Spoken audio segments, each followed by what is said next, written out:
PASG stock, is this the right time to buy? I'm going to answer everything around this in this very short 1 minute video, so watch till the end.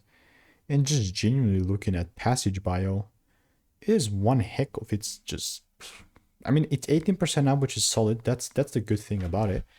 But that's about it. Like if I zoom out, you will say this is just a bearish market. Like PSAG, like I'm still gonna stick to my strategy and stuff that I've tested for 39,000 videos. And genuinely looking at this, man, just I have nothing to say. Like only thing that will make me be bullish on this is if I see a full candle close above 53 cents. Right, that is that. Other than that, just I mean I'm gonna keep an eye, but trading, it's not what I'll do. Maybe if there's a sell side for the opportunity, yeah, maybe then, but other than that, not really. So stay tuned, and if you want to learn how I'm making 5-10K per month trading, click the first link in the description, get my free email. Goodbye.